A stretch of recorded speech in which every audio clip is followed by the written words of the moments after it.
Bonjour, je m'appelle Selma Zaghloul et je suis porte-parole de la santé publique. Bon, on va quand même clôturer un très gros événement de notre vie qui est la fin de notre secondaire 5. Mais on est quand même dans un contexte de pandémie mondiale. Et bien que nous, les adolescents, pouvions être asymptomatiques, les gens autour de nous ne le sont pas nécessairement.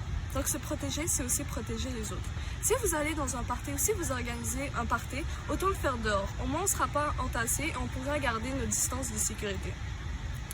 Aussi, moins de temps passé en groupe et moins de gens ensemble équivaut à moins de risques d'attraper le virus.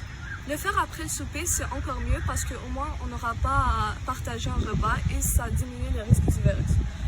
En parlant de contact, évitons les contacts physiques. Trouvons une autre façon de se saluer tout en étant créatif et tout en respectant les mesures de la santé publique.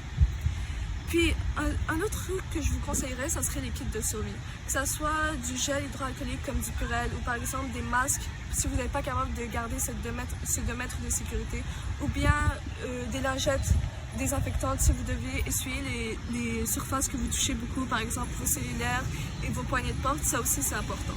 À la fin, je vais vous conseiller tout simplement de vous respecter. Si vous allez dans un party et que vous voyez que personne ne respecte les mesures établies par la santé publique, autant le quitter. Parce qu'à la fin de la journée, c'est quand même votre santé qui est en jeu et la santé des gens autour de vous. Merci, puis je vais finir par vous souhaiter un bon été.